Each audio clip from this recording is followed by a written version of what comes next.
Well, hello, writers. Welcome to episode number 216 of How Do You Write? I'm Rachel Herron, and I am so pleased that you're here with me today.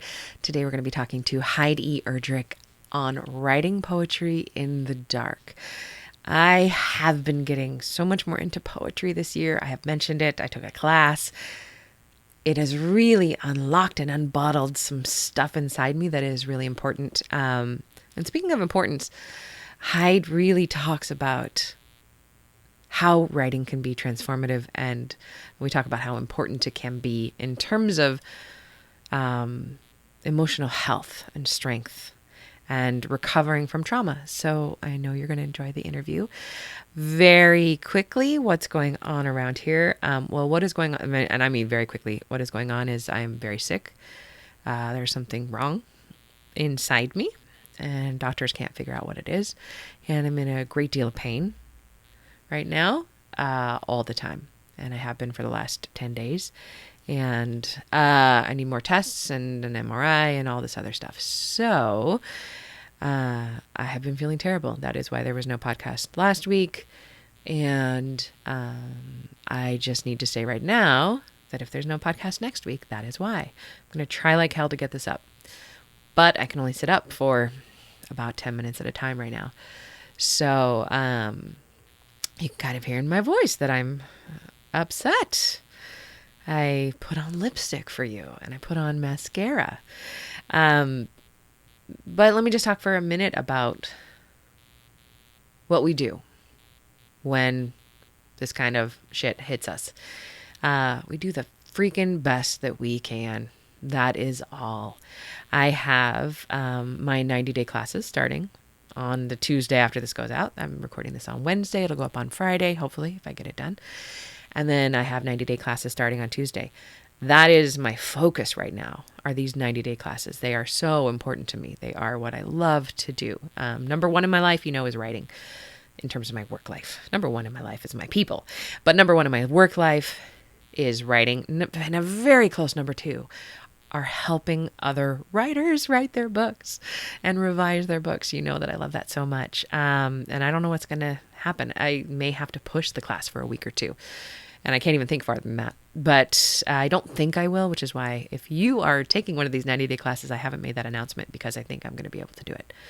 Hoping. Fingers crossed. And that is something I've been thinking about a lot. In writing, we don't need as much certainty as we think we do. There are plotters and there are pantsers. There are people who plot their books and there are people who fly by the seat of their pants.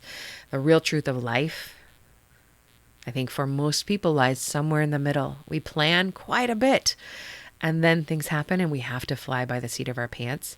And I am one of those people who prefers to plan things out. I prefer to have an outline. However, in reality, when I'm writing, I deviate from the outline almost 100%. As soon as I start writing, one page later, I'm in a different land. And that is just life. Remembering that is very important to me. Remembering that everything is changing all the time, and I don't need to have the answer for what's going to happen tomorrow or the next day or next week when the classes start. Understanding that we can make shifts, and most importantly, we have to take care of ourselves in whatever way that looks like. Knowing that my writing will get done. Yesterday, I did my writing while lying on my back on the couch.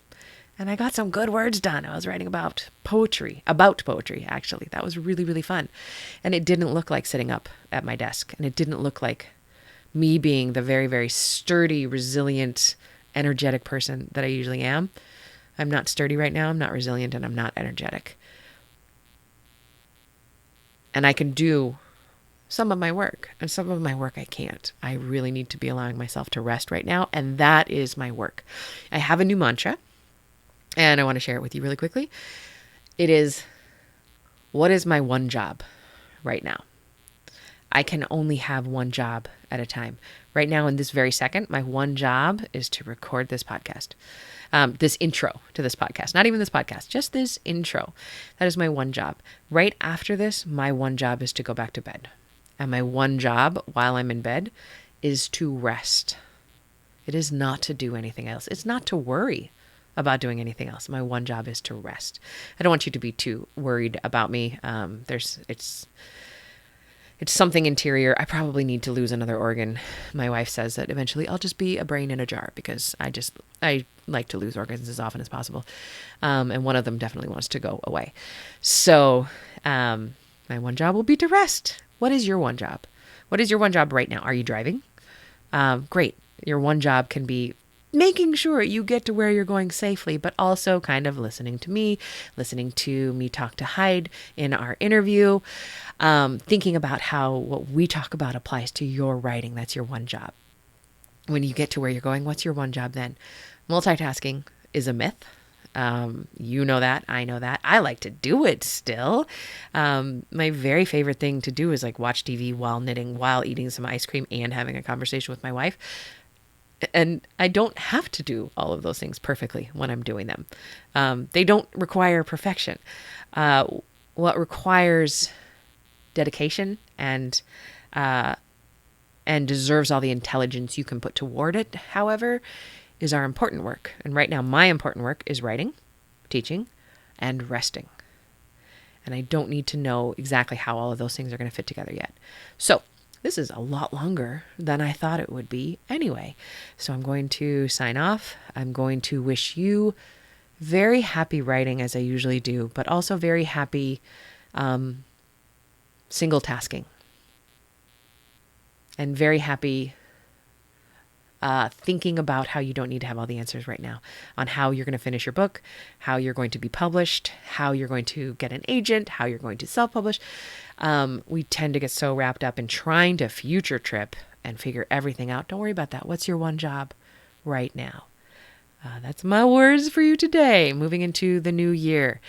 Generally, the first episode of the new year is about money. And I guess this will be the first episode of the new year. Looks like it comes out on January 1st. So that's not going to happen. Hopefully I'll do it next week, and maybe I won't. Who knows? I will do my best. But I like this as the first episode of the new year. What's your one job? That is what I am asking myself in every moment. And in every moment, that kind of shifts a little bit. And I think I might continue this as the year moves forward. Single tasking, perhaps. That's my focus for 2021. So, my friends, happy writing. Hit me where you find me. Come send me an email. Tell me how you're doing. And thank you so much for being here and supporting me and listening to the show. You all mean so much to me. Thank you for getting through this difficult 2020 year. Let's move forward into a difficult 2021 and we can do it together. So glad you're here. Okay, well, I could not be more pleased today to welcome to the show Heid E. Erdrich. Hello, Heid. How are you? Hi, Rachel. It was a good day here. It was sunny and I got a lot of work done. So things are shifting. Fantastic. Good. I love that. Let me give you a little introduction and then we're going to talk all things poetry and writing. Heid E. Erdrich is the author of 7 collections of poetry. Her writing has won fellowships and awards from the Native Arts and Cultures Foundation, the McKnight Foundation, the Minnesota State Arts Board, the Bush Foundation, the Loft Literary Center, and First Peoples Fund. And she has twice won a Minnesota Book Award for poetry. She was also the editor of the 2018 anthology New Poets of Native Nations, which was a recipient of the American Book Award from the Before Columbus Foundation and a Midwest Booksellers Choice Award. Erdrich works as a visual arts curator and collaborator and as an educator. She teaches in the low-residency MFA creative writing program of Augsburg University and is the 2019 Distinguished Visiting Professor in the Liberal Arts at the University of Minnesota, Morris. Erdrich grew up in, can you help me say this, Wahpeton? Wahpeton. Okay, Wahpeton, North Dakota, and is Ojibwe enrolled at Turtle Mountain. She lives in Minneapolis, and her latest book is Little Big Bully, and it is really so gorgeous. There it is. If you're watching on the YouTube, you can see it there. I was so pleased to have been offered this opportunity to talk to you. And as I love to do when I talk to poets, I would love to invite you to read a poem for us. Oh, I'd be happy to. Yay. I'm going to read something that's not quite characteristic, but it does a good job of describing some of the things that happen in the book, and then I'll Perfect. I'll tell you about that later. It's called I Feel Like a Fool, Do You? I feel like a fool, do you? A tarot deck fool. Looking back to see if you were looking back at me, I'll trip right off that cliff. Once in North Dakota, in my actual childhood, I saw a hobo. That's what we said then. With an actual red bandana bundle he had slung on a stick. He tried to get me to walk under a bridge with him. He said he had a great gift. My bigger sister sniggered at that. Or there'd be a red dress hanging in a tree for me, too. Which brings me back to that fool, tumbling ass over tea kettle into some gully having fallen for it. Then dusting fool's self's ass off, pick yourself up, start all over again. This is a world of men, this tarot deck, and sure, the world. And yet, I won't give a single pronoun for it. We were both fools. We are all fools. Once in my actual adult life, in a hideous time of lies, our own stories were required of us. Fool though I feel, real and truly fucked though we be, I picked my first person. I set my truth free. Fool. Me fool. Me fool me.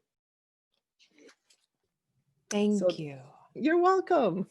That is so beautiful. And I love that it's the Fool. When I read this, I was really, really moved. The Fool card, I'm a tarot fan. And the Fool card tends to really frighten me in a way that it maybe some people don't feel, but I never like it when I get the Fool. And I think that you capture so much of that danger. You capture a lot of danger with your work. Yeah, there's a lot in there about fear and danger, but the Yeah. Fool actually comforts me, and I Yeah. do get that card often. And one of the reasons is because the Fool is moving happily along in the world, has no idea they're about to fall down, but you know, the good nature looks after fools and drunks, they say. So they Yes. never really get harmed. They just don't see things coming and It's they go true. on. And it's actually a good trait to just be like, okay, I don't know what's about to happen, but I am going to travel blithely. So I like that. And, but I felt it keenly when writing from personal experiences and from things that felt really intimate and personal to me in this book, which is something I don't usually do. That is a beautiful way, and I think I'll try to be less scared of the Fool when he shows up when I turn him over. So, talk to us a little bit about, you are very busy. You do all these things. You're doing a lot of stuff, not just the writing, but what does your writing process look like? Well, I like the color green, so my office is filled with green things, and I get a new chair every time I finish a book You get because a new chair? basically yeah, I usually get them, I pick them up on curbs, I get them at Yeah. yard sales, I get them secondhand. I think I've only once purchased a new chair from IKEA. So, it was COVID times and I was finishing a book and I couldn't stand the chair I worked on for so long. So I went on to something like, Facebook Marketplace or something and got Yeah. myself a new green Victorian chair with swan's heads. So it's very Oh, regal. I love that. And that's where I sit. And usually I work on a laptop on a lap desk. And like to work a lot from dreams. So I Mm, will allow myself to snooze because often I have a really good idea after I've slept or sleep in a little bit. That tends to really jog my creative abilities. And I don't write longhand very often if I'm traveling, and travel is a good process for me, moving in a vehicle or walking even. So yeah. I use walking when I can't travel. How do you manage to capture the dreams? They're so ephemeral. Sometimes, and in this book, most of maybe about half of the poems in the last section are just literally how the dreams came to me. I didn't have to That's tweak them very much. amazing. Yeah, they're quite vivid, and the ones that have narrative are easier to stick with because I can remember aspects of the story. and resupply them in my waking self. But generally they're sensory, vivid, so those things are right there. I don't need, I don't need to work too hard to get them, and they're so strange usually that it's great to just have them come to me. I don't have to, reach for it. You're kind of blowing my mind right now because listeners of the show will know that I write novels and memoirs. I do not write poetry because I was kind of a little bit scarred in grad school Oh, by poetry. And I've recently unlocked that. I took this incredibly beautiful course on writing poetry. And I also have incredibly vivid dreams. And I have never thought until I just heard you say those words that I could wake up and write a poem with what I saw. And, not I'm I want to It's go to bed now. inherited it's Yeah. inherited advice because, in a way, because I had a professor in graduate school, White Prunty, the poet White Prunty, and his advice was a little different, and it was to drink a nice little neat scotch and then lie down on the divan or the sofa Oh. or whatever he called it, and when you get up, for sure, you'll have a poem, he said. So it might have been like, a blessing that he gave me that, and I believed that there would be a poem because he said there would be. So I think sometimes that's there are. beautiful. Sometimes when I want to have a dream, I always have dreams, but I'll have a piece of cheese before I go to bed because my mother always said, "You'll have a dream if you have a piece of cheese." My Again, mom it's just said cucumbers. really, Yeah, that's like the opposite of cheese. I know. Okay, so when you sit down to work, do you have a set time that you like to work, or a set number of words that you're aiming for, or is it more organic? Yeah, I don't do a set number of words. I may be like, I gotta finish a poem, or I've got to, revise 2 poems today. Or if I'm working on an essay, I gotta get through this section. Um, So, those like very encouraging months of the year when you have to write so many words, they just, I think they I have the best of intentions. I'm like, that sounds fun. And then I sit down and I don't know how many words I wrote, you know? Yeah. So, and then I just end up being not interested in that. So I am better at working in the morning and in the late afternoon. Somewhere in between, I have to kind of take a break. And I can't really work at night anymore unless something wakes me up. Like I can't sleep and I have to go get it out. And that happened with some of the poems in this book. I couldn't sleep. I had so many things and I just had to get them out. And I think I got 30 of the poems in this book in a very short period, less than a month. That was my next question. Is that because I don't know much about poetry? It scares me like the Fool card does. Um, do, do you, with your books, do you go at them because your book is so thematically gathered? Do you go at them with an idea, or do you kind of find them as you go? Do you often write them in such a short time, or was this anomalous? No, I've never done anything like, the amount of work that came in such a quick period. I mean, I had been thinking about some of the poems and I'd been commuting every week out to Morris, where I was in residence in Mm. 2019. So I had, kind of the stirrings in my head, and I sat down to find out if I had a book, and I would find one poem, and I would like, it makes sense if I have another poem that goes with it. So it became a kind of, I used to smoke, kind of a chain smoking event adventure. I'd get done I with miss one and smoking every day. Yeah, I understand. and I think one goes with this one, right? Or one more couldn't hurt. Yeah, so it kinda had that feel to it. I was like, "Oh, that was good, I'll try another one." I So love that yeah, I think image. it was unusual. It was probably some, slightly manic swing due to the low light, during the polar vortex, and I definitely was using my happy light. I might have overdone it a little bit.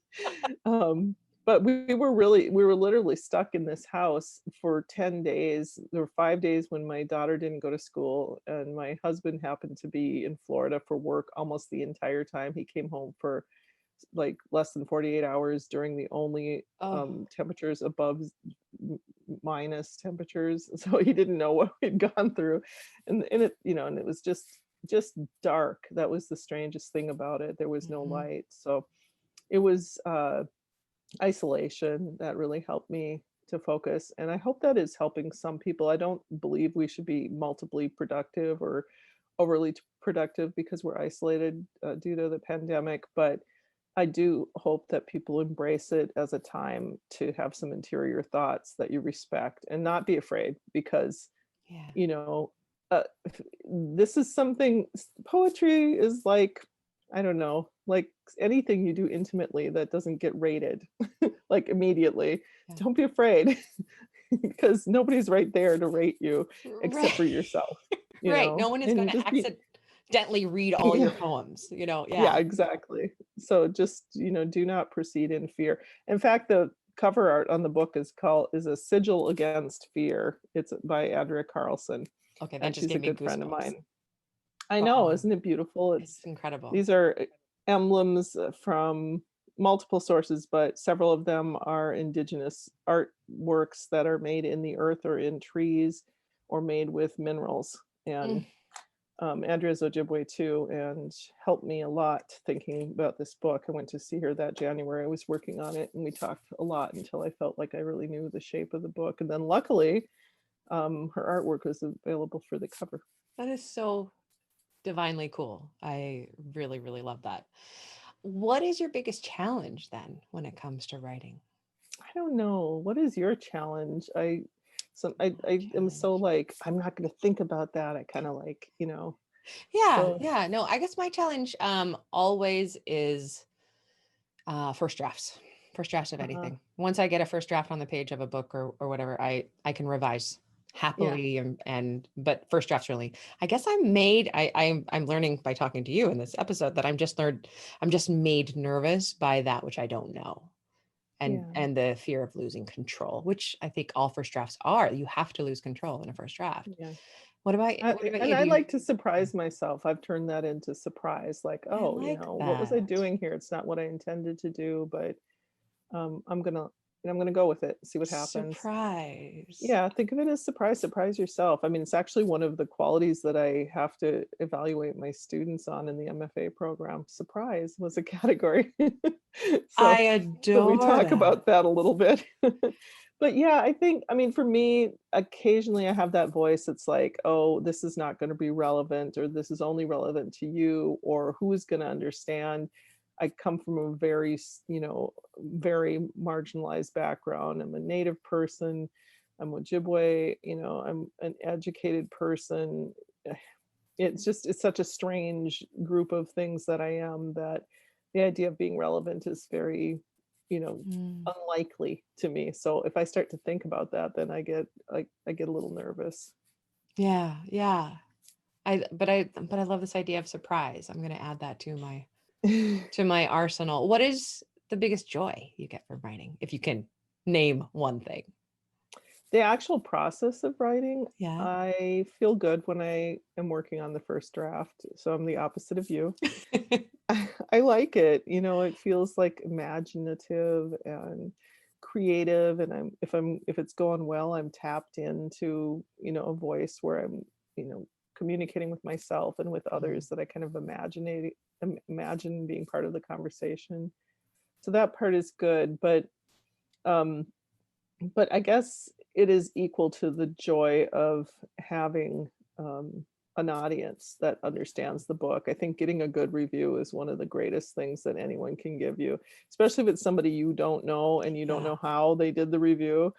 And then also winning this contest, man, that was up there in one of the top 10 days of my life, to win the National Poetry Series with a judge I never met. How So did that feel that day? oh, it was What did you do? incredible. Oh, seriously, I just cried.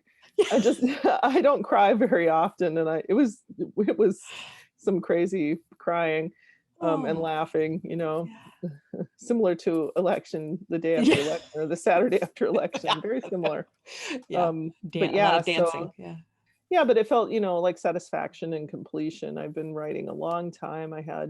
This was my seventh book of poems to be published. I have an eighth that is out there still. And I just really never expected to have a national publisher or a national audience. So it's really huge for me. I adore that. That just makes me feel so good to hear. Yeah, I Um, hope everybody gets a little piece of that somewhere, no matter what it yeah. is. Savor it. Yeah. And sit in it and rejoice in it like we did that Saturday Hmm. after the election. Yes, exactly. Yeah. Can you share a craft tip with the writers in the audience, with the whole audience is writers? So Yeah. Yeah.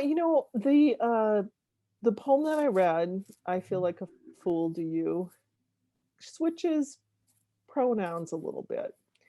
And I often ask my students to consider how a poem would feel in a different pronoun, in we or you instead of mm, I, and just to try it and see, or she or her or they or them.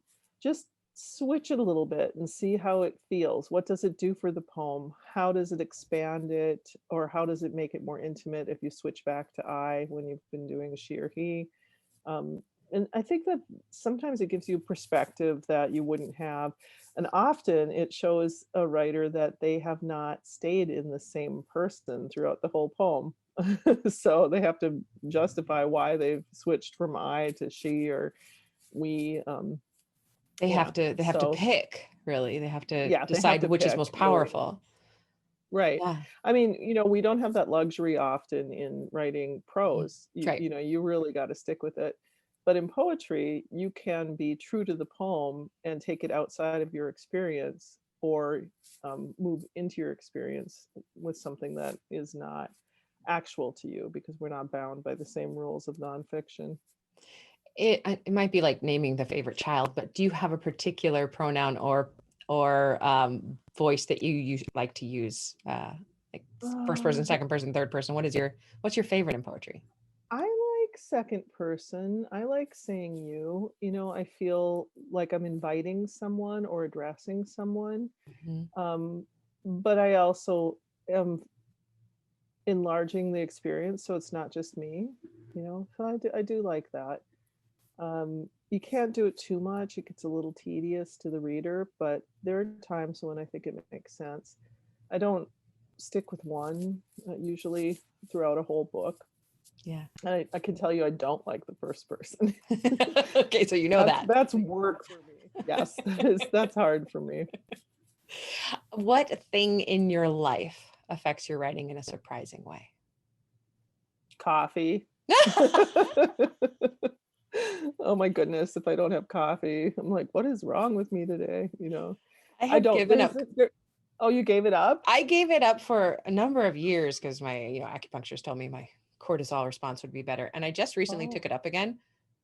I was stupid to have given it up. It's like so perfect. It's a perfect drug.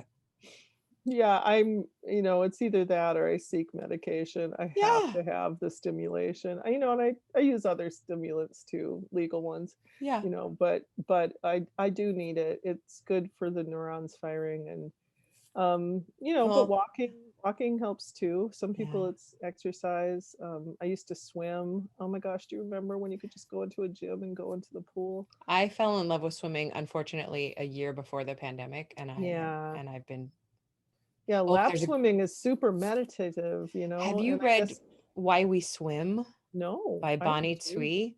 Oh, I need to read that. It's beautiful. It's one of those Excellent. personalized memoirs, but with a lot of reportage. And she's actually Ooh. gonna be on the show next week, and it's a beautiful book, and you'll love it because you'll feel like you're in the pool. Oh, that would be Yeah, great. yeah. Yeah, I mean, and apparently chlorine is supposed to open up your synapses too. So, It's taking a shower, interesting. go, going swimming. And cigarettes too actually help the neurons connect better in your brain, which is why we love to do it. I haven't smoked since I was 29, but Briefly. yeah. Then you get, after a few years, it's the opposite. Exactly. But I also have ADHD and I have prescribed stimulants myself, but I have been preferring coffee. Coffee is just to bring it back to the thing that affects you in a surprising way. Like, oh, yeah, and I it's mean, and delicious. it has health benefits. So Yeah. I'm all for the coffee. Yeah.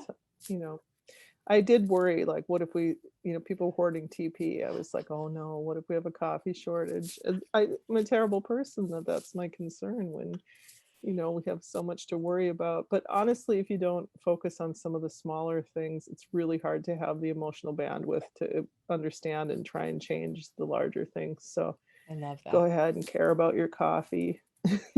Heck yeah, my perfectly cup by cup Melita brewed. My wife makes a whole pot, but I just like my cup by cup. What is the best book that you've read recently, and what did you love about it? You know, I I've been doing a lot of these lists of things and, what did you like and what did you read? Because I haven't actually been able to read that much. It's sort of sad. But I went back to a book, I think it came out 2019, um, Brother Bullet by Cassandra Oh, I Lopez. don't know that one. And yeah, it's a book of poems, Mhm. and it's a very, very sad book where she names the bullet that killed her brother Mm. and addresses it and talks about what it's doing, where it's been. Wow. And it just is, it's extremely helpful for looking through processing grief. The way she wrote it, you feel, company in a Mm. difficult place. And I think it's a beautiful, beautiful book for that. So I think, take a look at it. And I'm I trying to will. remember, publisher, New Mexico. So yeah, take a look at that book. Thank you for the recommendation. One of my favorite topics is grief. That's what I always want to read about. So thank you. That was Cassandra Lopez. Lopez. That's right. Brother Cassandra Bullet. with one S. One S. Uh-huh, Oh, Brother Bullet. interesting. Thank you. Mhm. And She'd be can great to talk to too. She's a very interesting person. I'm going to put her on my list. That's how I get names for this show. And can you please tell us a little bit about Little Big Bully now and where people can find it? But just kind of tell us what's behind it. The book Mhm. has an arc to it. It starts with a poem called How, which asks, how did we get to this place? I asked that question in 2017 or 18 in the spring, when I saw a lot of contentiousness between people who should be allies and just weren't. Yeah. And it's a sort of meditation on distracted thinking and how like everything just piles up and how did this happen? How did that happen? And then the rest of the book I understood later was sort of answering that question, how do things happen? And it goes through an arc of how do we come to be abused?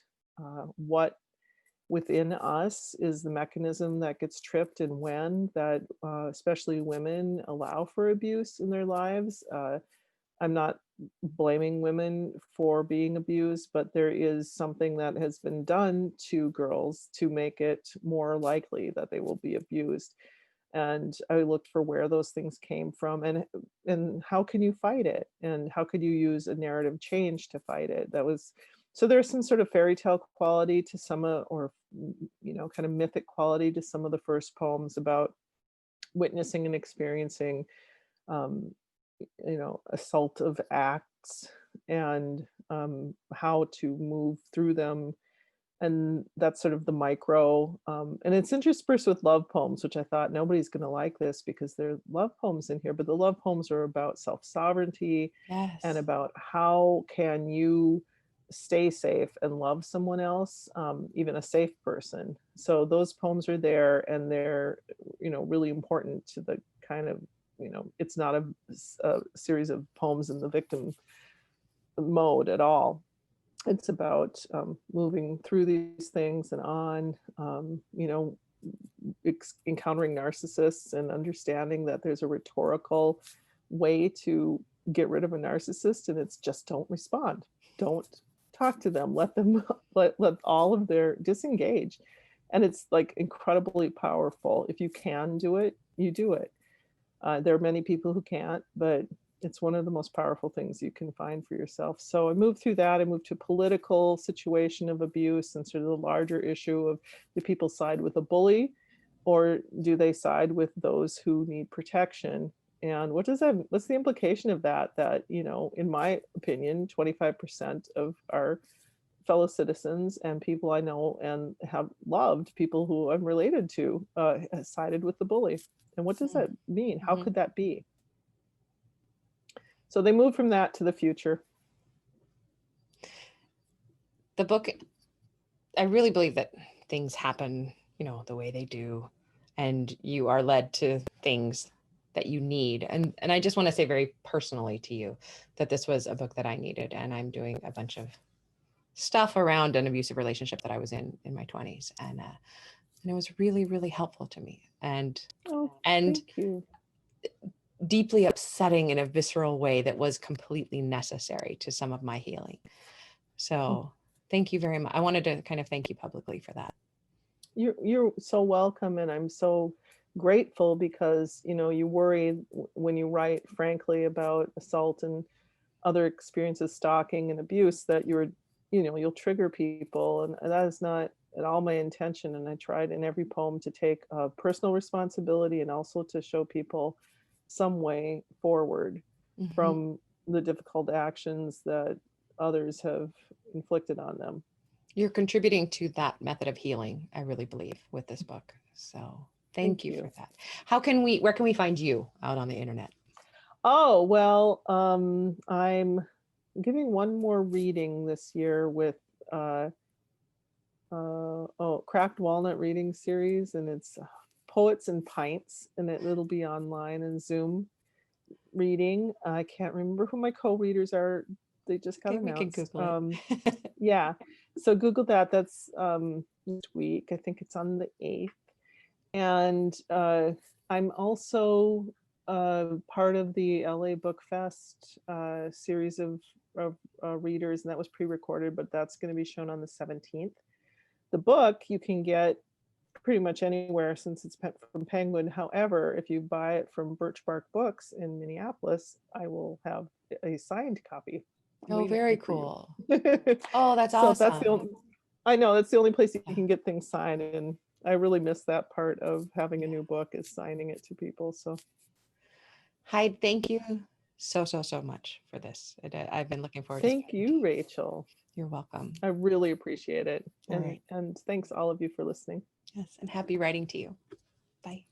Miigwech, miigwech, bizendowyeg.